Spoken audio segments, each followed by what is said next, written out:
12 তারিখ থেকে বলতেছিলাম যে হাদিকে এখানে ওই আওয়ামী লীগ ওই অমুক তমুক মারে নাই, হাদিকে মারছে ইসলামিস্টরা, এটা আপনাদের বারবার বলতেছিলাম।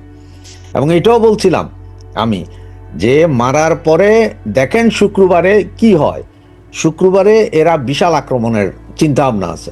তো ঠিক করে দিল। তো এখন আপনার বলুন ভাই শুক্রবার কই গেছে, এটা তো বৃহস্পতিবার রাতে, আরে বৃহস্পতিবার রাতে 12টার পরেও চলছে, শুক্রবার আইসা গেছে, 24 ঘন্টা আগ পিছ হয়েছে। যেটা হয়তো আমি বলছি শুক্রবার, সেটা তো আর একদিন আগে করে দিছে। এবং সকলেই জানেন যে এর মধ্যে মতির প্রথম আলু এবং ডেইলি স্টার এগুলো তো ব্যাপক আক্রমণ হয়েছে, আপনার জ্বালিয়ে পুড়িয়ে দেওয়া হয়েছে। সেনাবাহিনী যাওয়ার পর সেনাবাহিনী সেখানে জনগণের কাছে পায়ে ধরা মাপ চাইয়া 20 মিনিটের সময় নিয়ে যারা উপরে ছিলেন তাদেরকে রক্ষা করতে গেছেন। আজকে এখন আবার বিভিন্ন সাংবাদিক আইসা মুখে কালো পর্দা মাইরা ওনারা চিল্লাইতেছেন প্রেস ফ্রিডম। কেন রে বাবা, গত 16 মাসে প্রেস ফ্রিডম ছিল না? আওয়ামী লীগ গত 15 বছর ক্ষমতায় ছিল, কই তখন তো প্রথম আলোর মতো তোমার কিছুই হয় নাই, কোনো পত্রিকা অফিস এভাবে জ্বালানো হয় নাই, কোনো পত্রিকা অফিস দখলও করে নাই। এমনকি ইনকিলাব নয়া দিগন্ত এগুলোর অফিসও দখল করে নাই, দিনকাল অফিস দখল করে নাই, কিন্তু চলছে না। তখন বাক স্বাধীনতা ছিল না, এখন বাক স্বাধীনতা আছে। এখন অফিস যদি পুড়ে যায় তাতে কার কি করার আছে? তো প্রথম আলো আর ডেইলি স্টার এবং প্রথম আলো কেউ জ্বালাইছে এইটা কিন্তু আসলে আমি এতগুলো ভিডিও দেখলাম, এত লাইভ দেখলাম, আমি দেখি নাই। আমি দেখলাম যে প্রথম আলো প্রথম একটা ইয়েতে স্ট্যাটাস পাইলাম, মানে নিউজ পাইলাম ডেইলি স্টারে, যে শর্ট সার্কিটে প্রথম আলোর বিল্ডিংয়ে আগুন ধরে গেছে, পুরো বিল্ডিং ভস্মীভূত সেই শর্ট সার্কিটের আগুনে। সূত্র ডেইলি স্টার। কতক্ষণ পরে দিয়ে যাবা প্রথম আলোর একটা নিউজ, সেটা কি যে বিড়ির আগুনে কোনো একজন কর্মচারীর বিড়ির আগুনে ডেইলি স্টারও আগুন ধরে গেছে, আগুন ধরে বিল্ডিং ভস্মীভূত। সূত্র প্রথম আলো। তো সুতরাং পাবলিকের দোষ দাও কে? তোমরা তো নিজেদেরই শর্ট সার্কিট, নিজেদেরই বিড়ির আলোতেই নিজেদের বিল্ডিং জ্বালাইছো, ঠিক না? তোমরাই তো গর্ব করে বলেছিলে যে আওয়ামী লীগ চলে গেছে, শেখ হাসিনা চলে গেছে, প্রথম আলো রয়ে গেছে, আমি মতিউর রহমান রয়ে গেছি। হ্যাঁ, আর ওই যে লাল বিপ্লবী আরেকটারে কালকে যে থাপ্পড় সোয়ার দিল চুলটাইন না, নুরুল কবিরা, আমার তো বড় ভাল লাগছে। এইসব বুদ্ধিজীবীরা মাইর খাওয়া উচিত। ছায়ানট ভাঙিয়া দিছে, এটা ভাঙিয়া দিছে, ঠিক আছে। আর 32 নম্বরের ভাঙা বাড়ি, এইটা নিয়ে দেখেছি কিছু ওই ছাত্রলীগ বা আওয়ামী লীগ করে পোলাবে না, 32 আবার আঙ্গুল, 32 আরে হারামজাদারা, ওটার আছে কি? ওটার বাকি যা আছে ওইটি ভাঙ্গা ওইখান থেকে দরকার হয় কোপায়া মাটি লইয়া যাও, কোনো সমস্যা নাই ভাই। আপনাদের যা যা ভাঙার, যা যা ইয়ে করার আপনারা সব করেন ভাই, কোনো সমস্যা নাই, আপনারা করতে থাকেন। এটা পাবলিকও দেখতে চায় যে আপনারা নতুন কিছু আনতেছেন। এই যে কালকে একটা হিন্দু লোকরে সম্ভবত মাইরা বা মারার আগে জিন্দাই তারে গাছে ঝুলাই আগুন জ্বালাই দিছেন। আজকে তার বাপ মা ভাই বোন যেগুলো আছে ওরা কিন্তু আমার ছেলে তো বাটন ফোন চালায়, তো অশিক্ষিত একটা পোলা চালায় বাটন ফোন চালায়, সে আবার ফেসবুকে কোথায় নবীজের ইয়ে করলো, যে ওটা বাটন ফোন চালায়। এটা একটা অবাস্তব জিনিস যে বাটন ফোনে আবার ইন্টারনেট থাকে ভাই, এইটা আমি জীবনে শুনিনি। তো হাদি ভাই মারা গেলেন, হাদি ভাই মারা যাওয়ার পরে রিয়েকশন যা হবে বা কি হবে এগুলো গত 4 দিনের ভিডিও তো বলছিলাম। 12 তারিখ থেকে বলতেছিলাম যে হাদিকে এখানে ওই আওয়ামী লীগ ওই অমুক তমুক মারে নাই, হাদিকে মারছে ইসলামিস্টরা, এটা আপনাদের বারবার বলতেছিলাম। এবং এটাও বলছিলাম আমি যে মারার পরে দেখেন শুক্রবারে কি হয়, শুক্রবারে এরা বিশাল আক্রমণের চিন্তা ভাবনা আছে। তো ঠিক করে দিল। তো এখন আপনার বলুন ভাই শুক্রবার কই গেছে, এটা তো বৃহস্পতিবার রাতে, আরে বৃহস্পতিবার রাতে 12টার পরেও চলছে, শুক্রবার আইসা গেছে, 24 ঘন্টা আগ পিছ হয়েছে। যেটা হয়তো আমি বলছি শুক্রবার, সেটা তো আর একদিন আগে করে দিছে। ইন্ডিয়ান এম্বাসিতে আক্রমণ হবে, বারবার বলছিলাম আপনাদের, আক্রমণ হয়েছে। এবং চিটাঙেরটা আক্রমণ হবে, এটা আমি কিন্তু বারবার বলছিলাম, হয়েছে। এবং আপনারা দেখেন কালকে চিটাঙে ইন্ডিয়ান এম্বাসিতে আক্রমণ হওয়ার পরে যাদের ধরে নিয়ে গেছে, সেইখানে সেসব ছেলেদেরকে দেখতে গেছে কে? মুফতি আজহার। এই যে আমি ছবিটা দিয়ে দিছি, দেখেন মুফতি আজহার সেখানে দেখতে গেছে। এবং সেখানে স্ট্যাটাসটা দেখছেন, ওই মুফতি আজহারের এক ছাত্র লিখছেন যে আগামীকাল ভোরের ভিতরে একটা নিউজ, ভালো নিউজ আসবে। কারণ মুফতি আজহার গেছে ওদের ছাড়াই নিতে। সুতরাং ভারতীয় এম্বাসিতে আক্রমণ করছে, এতে আমার কোনো দুঃখ নাই ভাই, ভারতীয় এম্বাসিতে আক্রমণ করলে আমার কি। বরঞ্চ আমি তো বলি যে ভারতীয় এম্বাসিতে আক্রমণের কি দরকার, পুরো ভারতীয় এম্বাসি সব জ্বালাই দাও, বাংলাদেশে কোনো ভারতীয় এম্বাসি থাকবে না, সমস্ত দোকান থেকে ভারতীয় প্রোডাক্ট বাই করে জ্বালাই দাও, আমার কোনো সমস্যা নেই।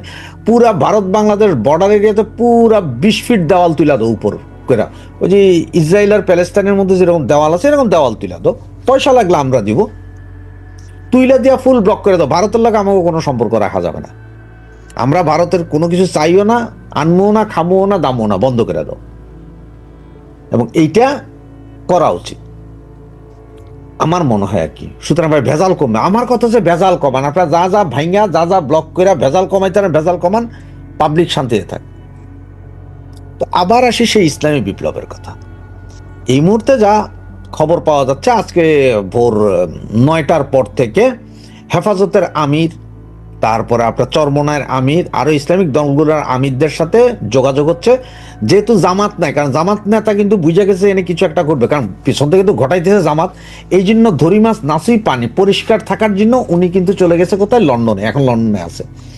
তো বাকি ইসলামিক দলগুলোর সাথে কথা বলছে, যমুনা অভিমুখে একটা মিছিল যাবে, এরপরে আপনার আমাদের সেনা প্রধান আবার সেই আগের মতো দায়িত্ব নিয়ে ঘোষণা দিবেন, এবং ঘোষণা দেওয়ার ডাক্তার ইউনুসের অধীনে, ডাক্তার ইউনুসকে রেখেই ইসলামিক রেভলিউশন হবে, ইসলামিক বিপ্লব ঘটবে এখানে। এবং সেইখান থেকে এরপরে আগামীকাল থেকে, পরশু থেকে বা তরশু থেকে, এই ধরেন সপ্তাহখানিকের ভেতরেই যা হওয়ার হয়ে যাবে। সুতরাং ইসলামিক রেভলিউশন ইসলামিক দেশ হিসেবে আত্মপ্রকাশ করবে, মানে রেভলিউশন অফ ইসলাম। ঠিক সেই ইরানের মতো হইতে পারে, অথবা অন্য আরো দুই একটা মনে ইসলামিক রেভলিউশন কান্ট্রি আছে, ওদের মতনই একটা চিন্তাধারা করতেছে এই মৌলবাদীরা, যার কারণে ছায়ানট মায়ানট কায়ানট যা আছে। এবং এর মধ্যে আজকে যদি নাও হয়, হাদির লাশ ঢাকায় এসে পৌঁছার পরে, তার জানাজার আগে বা পরে আরেক দফা কঠিন ভাঙচুর চলবে, এবং সেই দিন হয়তো ইন্ডিয়ান এম্বাসি ঢাকারটা চরম আক্রমণ হবে। সুতরাং আমি আগেও বলছি ভাই, আক্রমণ হোক, ভাঙুক, আমার কোনো সমস্যা নাই। যেমন ভারতীয়দের, এখন আমি গতকালকের ভিডিওতে বলছিলাম, সমস্ত ভারতীয়দের লিস্ট অলরেডি মৌলবাদীদের কাছে আছে, কে কোথায় কি খান, কি চাকরি করেন, কোন দোকানে যান, কোথায় যায় চা খান, ভারতীয়রা আপনাদের সবাই জানে। সুতরাং একটা একটা করে এখন কাহিনী করা হবে। আর গতকাল মাহফুজ ঘোষণাই দিয়েছে, আপনারা দেখছেন, যে আওয়ামী লীগ যেখানে পাও, মাহফুজ সহ বাকিরা সবাই যেখানে আওয়ামী লীগ পাও সেখানেই হত্যা করো, লাশের বদলে আমরা লাশ নেব। উনি কিন্তু লাশ নিতে যাচ্ছেন, তার মানে বুঝছেন তো ইসলামিক রেভলিউশনে কিন্তু এইটা যে হাজার হাজার লাশ পড়তে হবে রাস্তায়। সুতরাং আওয়ামী লীগ নেতাকর্মীদের লাশ রাস্তায় ফালাইতে হবে, না হলে ইসলামিক রেভলিউশন হবে না। সুতরাং মৌলবাদীরা লাশ ফেলবে, ইসলামিক রেভলিউশনের পথেই বাংলাদেশ এগিয়ে যাচ্ছে। সুতরাং সময় যা ছিল হাত থেকে সব বেরিয়ে গেছে। আর আপনারা যারা মনে করেন যে কেন ইন্ডিয়া এসে আমারে ক্ষমতায় বসাই দিয়ে, না, ইন্ডিয়া কেন ক্ষমতায় বসাবে? ইন্ডিয়া কোনো সন্ত্রাসী রাষ্ট্র না তো, যাইসে আপনার দেশ দখল করে ক্ষমতায়। ইন্ডিয়া প্রয়োজনে 7 সিস্টারে যাইতে যে জায়গা লাগে ওইখান থেকে আর একটু বেশি, একটু টুকরা করে নিয়ে চলে যেতে পারে, এর দূর করতে পারে, এর বেশি করবে না। আপনারা মনে করেন না যে আপনাদের আইনা ক্ষমতায় বসা যায় না, আপনাদের আশ্রয় দিচ্ছে এটাই বহু, এর চেয়ে বেশি কিছু আশা করেন না। কারণ আপনারা যেহেতু করতে পারবেন না কিছু, সুতরাং আশাও করেন না, এই আশা বাদ দেন।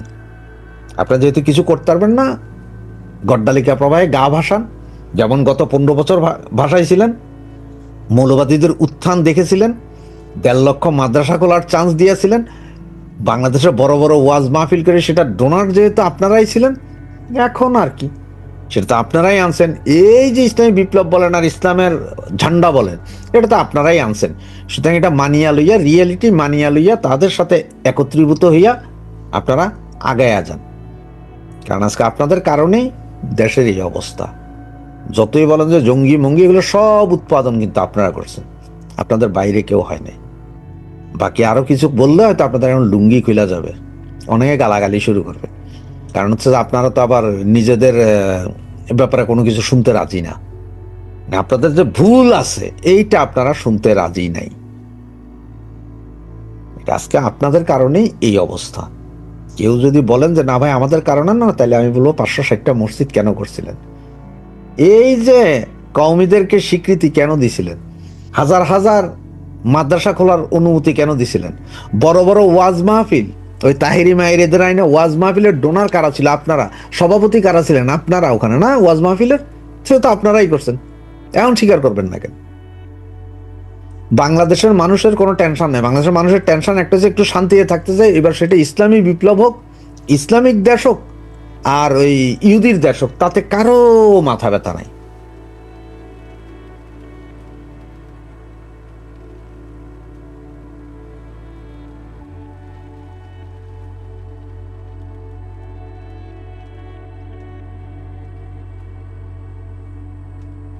আমি আওয়ামী লীগের দালাল, আমি শেখ হাসিনার দালাল, বঙ্গবন্ধুর দালাল।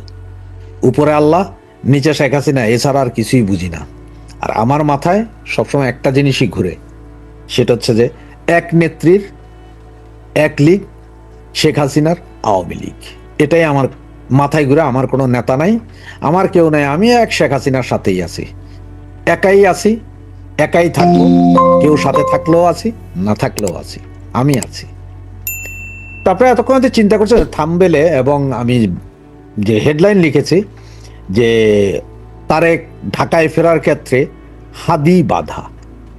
হ্যাঁ, এই বিষয়টা নিয়ে আপনাদের কথা বলার আগে আপনাদেরকে আরো 2-3টা ঘটনা আজকে ঢাকা শহরে ঘটেছে বা ঘটছে, এগুলা নিয়ে একটু কথা বলে ওই কথাটাই আসছি। তারপর সকলেই জানেন যে আজকে এনসিপির এক মহিলা নেত্রী উনি আত্মহত্যা করেছেন। তিনি আত্মহত্যা করেছেন, এটা নিয়ে দেখলাম সবাই খুব, এনসিপি আলারা যারা, তারা এই হত্যাকাণ্ডের বিচার চায়, অমুক চায়, তমুক চায়। কিন্তু হত্যাকাণ্ডটা কেন হইল? কে তাকে আত্মহত্যা করাইলো? এখন ওনারা বলতে চাইতেছে যে আওয়ামী লীগের লোকজন প্রচন্ড গালাগালি করছে, বুলিং করছে অনলাইনে, এতেই উনি আত্মহত্যা করছে। এখন আমি চিন্তা করলাম, রে ভাই, গুলি করলে মরতে শুনছি, ছুরি মেরে দিলে মরতে শুনছি, কিন্তু গাইল দিলেও মইরা যায় মানুষ। ও রে বাবা রে!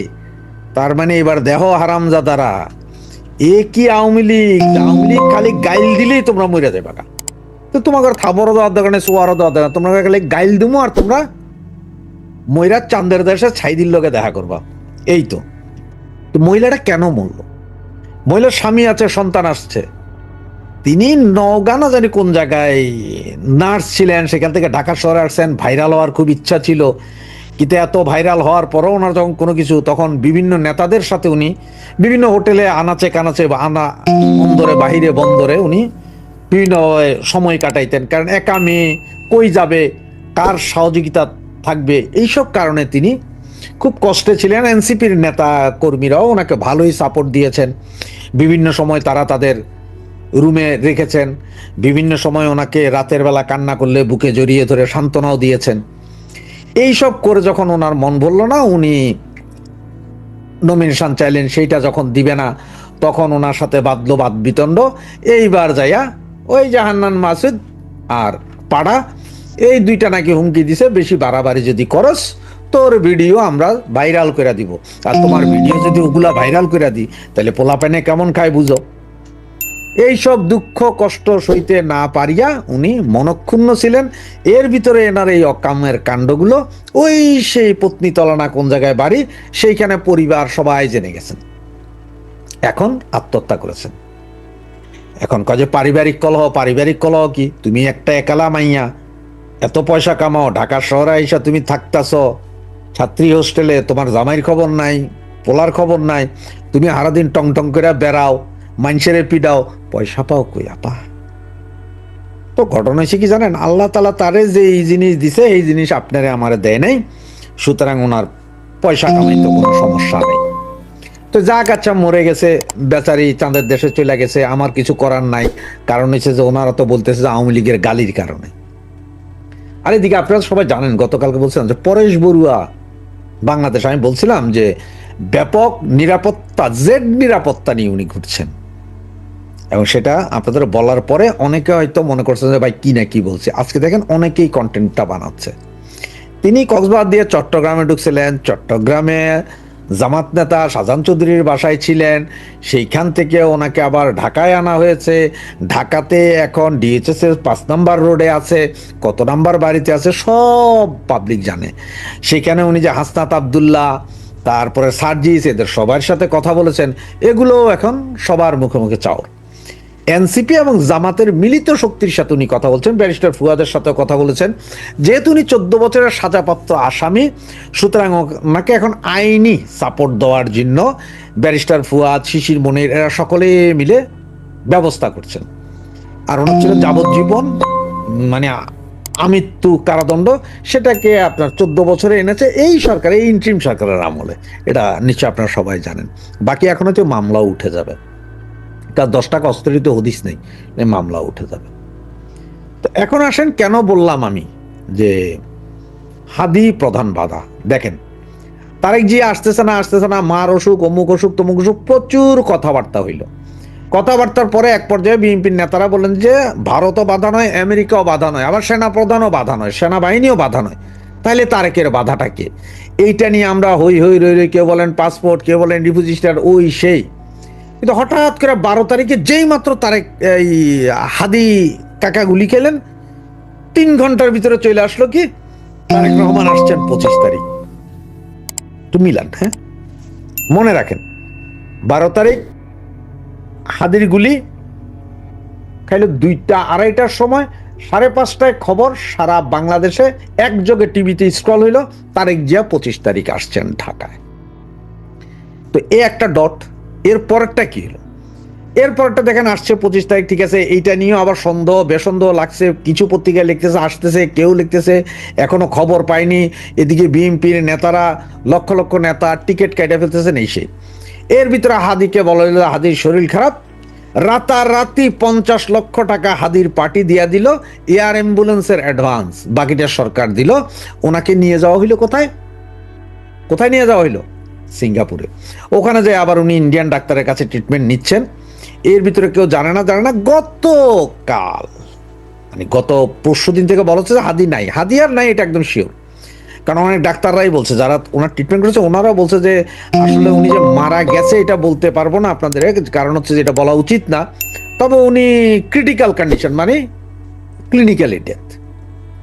এরই ভিতরে গত পরশুদিন আমাদের তারেক ভাইয়া উনি নিজেই ঘোষণা দিয়ে দিলেন যে আমি 25 তারিখ আসছি। তার মানে কি?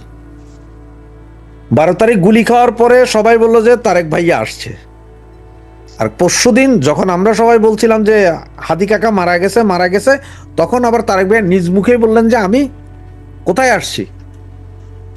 বাংলাদেশে আসছি 25 তারিখ আমার কন্যাকে নিয়ে।